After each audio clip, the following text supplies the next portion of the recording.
Forfeiture में जो हम लोग का अगला टॉपिक है वो है forfeiture of share issued at premium. जब शेयर इशू किया जाए प्रीमियम में और उसमें कोई एक ऐसा शेयर होल्डर हो जो पैसा ना दे शेयर्स का, तो हम लोगों को फॉरफीट करना पड़ता है।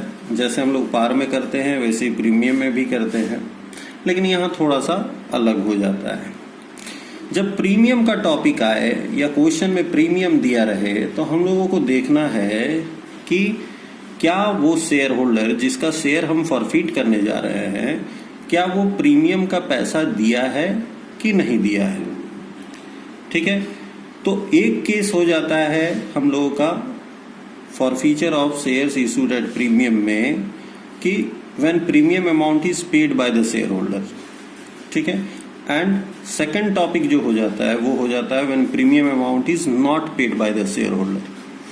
जैसे मान लो एक 10,000 कंपनी शेयर इशू किया, 10 रुपया का, 2 रुपया प्रीमियम, 3 रुपया एप्लीकेशन, 5 रुपया अलॉटमेंट। ठीक है, 30 में 2 रुपया प्रीमियम भी शामिल है, 4 रुपया फर्स्ट एंड फाइनल कॉल, तो कुल मिला के 12 रुपया हो गया हमारा। अब एक शेयर होल्डर था जिसके पास 100 शेयर था, वो एप्लीकेशन का पैसा दिया, अलॉटमेंट और कॉल का पैसा नहीं दिया। तो अगर अलॉटमेंट का पैसा नहीं दिया इसका मतलब वो प्रीमियम का पैसा नहीं दिया, तो वो डायरेक्टली किससे आ जाएगा, इस टॉपिक के अंदर आ जाएगा, when premium amount is not paid by the share holder.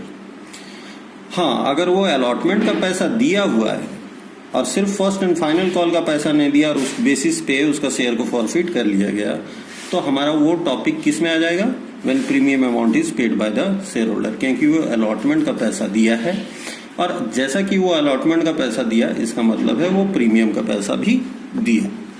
तो ये दोनों केसेस के आधार पर हम लोग क्वेश्चन को डिवाइड करेंगे और उस आधार पर ही क्वेश्चन को सॉल्व करेंगे और फॉरफीचर का जर्नल एंट्री हम लोग करेंगे। ठीक है, तो सबसे पहले हम लोग इस टॉपिक को देखते हैं, when premium amount is paid. इसमें क्या जर्नल एंट्री होता है,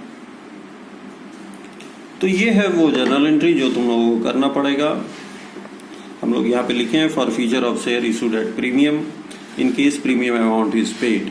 हम लोग एक चीज ध्यान रखेंगे, जब premium amount share holder paid कर देता है जिसका शेयर को हम फॉरफीट करने जा रहे हैं, तब ये समझ लेना कि वो जो प्रीमियम पेड किया है उसको जीरो मान लेना, उसको साइड कर देना, उसका कोई वैल्यू नहीं रहता है। और उसका जो फॉरफीचर का एंट्री होगा जस्ट पार की तरह होगा। ठीक है, पार में जैसे हम लोग जर्नल एंट्री करते हैं फॉरफीचर के लिए, उसी प्रकार हम लोग करेंगे forfeiture of share issued at premium का, तब जब हम लोग का प्रीमियम अमाउंट वो शेयर होल्डर पेड कर चुका है जो शेयर होल्डर का शेयर हम फॉरफिट कर रहे हैं। तो जर्नल एंट्री क्या होगा, शेयर कैपिटल अकाउंट को डेबिट कर देंगे। ठीक है, यहाँ भी वही number of shares multiplied by called up amount, ये हम लोग बात कर चुके हैं पिछला पार में भी। ठीक है, उसके बाद हम लोग उन कॉल्स का नाम लिखेंगे जिस कॉल्स में वो पैसा नहीं दिया है। अलॉटमेंट में नहीं दिया तो अलॉटमेंट का, फर्स्ट कॉल में तो फर्स्ट कॉल का, शेयर फाइनल कॉल में नहीं दिया तो उसका, और उसके आगे वो अमाउंट बैठाएंगे जितना वो बकाया रख दिया है। अलॉटमेंट में जितना बकाया है, फर्स्ट कॉल में जितना बकाया है, फाइनल कॉल में जितना बकाया है। और एक और लिखते हैं हम लोग क्रेडिट में टू फॉरफिटेड शेयर या शेयर फॉरफीचर अकाउंट, और इसमें हम लोग जब्त रकम को लिखते हैं जो कंपनी द्वारा जब्त कर लिया गया।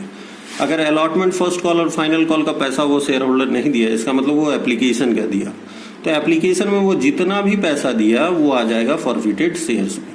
ठीक है, तो हम लोगों को फॉरफिटेड शेयर्स या शेयर फॉरफीचर अकाउंट में हम लोग वो रकम दिखाते हैं जो कंपनी के द्वारा उस शेयर होल्डर से जब्त कर लिया गया।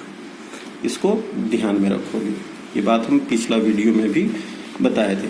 तो कुल ये है यहाँ पे कि यदि प्रीमियम का अमाउंट पेड कर देता है शेयर होल्डर और उसके बाद भी शेयर उसका फॉरफिट हो जा रहा है, तो हम लोग बिल्कुल पार की तरह ही फॉरफीचर का एंट्री करेंगे। ठीक है, और शेयर कैपिटल अकाउंट को डेबिट करेंगे, जितना कॉल्स में वो पेमेंट नहीं किया है उनको पहले हम लोग क्रेडिट में लिखेंगे और लास्ट में शेयर फॉरफीचर अकाउंट को शो कर देंगे। ठीक है, तो ये हुआ। एक क्वेश्चन हम लोग देख लेते हैं तो और अच्छा से ये समझ में आएगा। ये क्वेश्चन है क्वेश्चन नंबर 5, ठीक है। इस क्वेश्चन को हम लोग देखते हैं। ये क्या कह रहा है कि भाई एक्स लिमिटेड एक कंपनी है जिसके पास 10,000 शेयर है, 10 रुपया करके वो शेयर जारी कर रहा है, 1 रुपया प्रीमियम ले रहा है, 11 रुपया कुल हो जा रहा है उसका, ठीक है। अमाउंट कैसे पेबल है, तो 2 रुपया एप्लीकेशन में, 4 रुपया अलॉटमेंट, और इसी में प्रीमियम भी शामिल है, 3 रुपया फर्स्ट कॉल और 2 रुपया second and final call. A holder of 100 shares, ए एक आदमी था जिसका 100 शेयर था कंपनी का, वो खरीदा था। वो क्या किया, फर्स्ट कॉल और फाइनल कॉल का पैसा नहीं दे रहा है, डायरेक्टर फॉरफिट कर ले रहा है उसका शेयर को।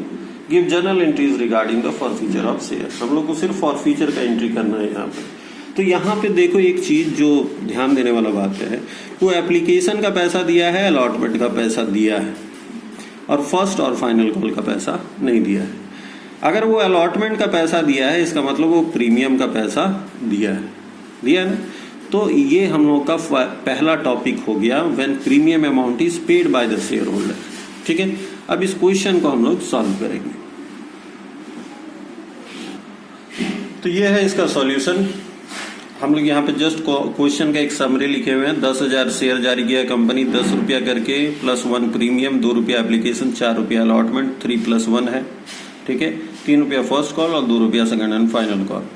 एक आदमी जो 100 शेयर रखे हुए था, एप्लीकेशन और अलॉटमेंट का पैसा दिया है, लेकिन फर्स्ट और फाइनल कॉल का पैसा नहीं दिया है। एज अ रिजल्ट उसका शेयर को फॉरफिट कर लिया गया है। अब हम लोग बात किए थे कि जब हम लोग का प्रीमियम का अमाउंट वो पेड कर दिया है ना, क्योंकि अलॉटमेंट का पैसा दिया है तो प्रीमियम का भी पैसा दिया है। तो अब जब वो प्रीमियम का पैसा दे दिया है तो हम लोग जस्ट फॉरफीचर का एंट्री उसी प्रकार करते हैं जैसे हम लोग पार के केस में करते थे, ठीक है, सममूल्य के केस में जो ऐसा करते थे। और कंप्लीटली ये जो 1 रुपया प्रीमियम है, ठीक है, उसको हम लोग एकदम इग्नोर करके फॉरफीचर का एंट्री करेंगे।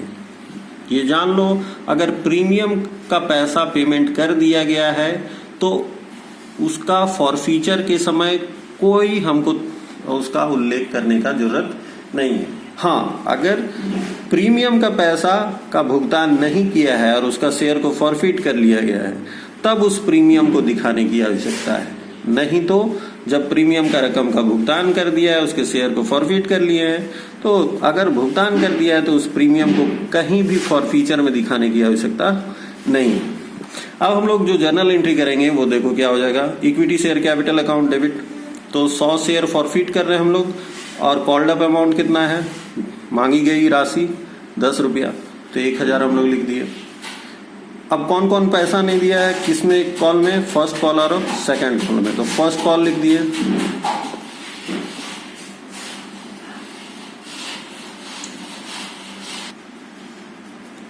अब कौन कौन कॉल में वो पैसा नहीं दिया है, तो फर्स्ट कॉल में पैसा नहीं दिया है और सेकंड कॉल में पैसा नहीं दिया है, तो उसके अमाउंट जितना वो नहीं दिया है, 100 शेयर पे 3 रुपया नहीं दिया है, 100 शेयर पे 2 रुपया नहीं दिया है, तो उसको हम लोग लिख दिए हैं।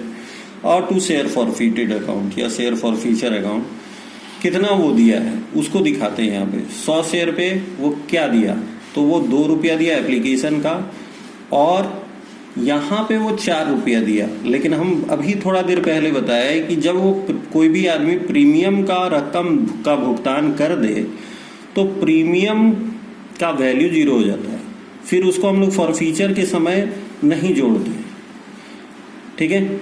तो यहाँ पे 3 रुपया हो गया और यहाँ पे 2 रुपया हो गया। प्रीमियम का भुगतान कर दिया तो फिर उसको फॉरफीचर के समय इग्नोर करते हैं, हटा देते हैं, ठीक है। लेकिन अगर प्रीमियम का भुगतान नहीं किया है और उसके बाद फॉरफीचर हो जाता है तो फिर हम लोग फॉरफीचर के समय उसको दिखाते हैं। तो यहाँ तो दे दिया है, तो 2 रुपया एप्लीकेशन का और यहाँ कितना 3 रुपया, तो 2 3 5, तो 100 शेयर पे 5 रुपया फॉरफीचर में आ जाएगा, तो 500 दिखाएंगे हम लोग। तो इस तरह से हम लोग जर्नल एंट्री करते हैं in case the shares are issued at par and the premium amount is paid by the share holder.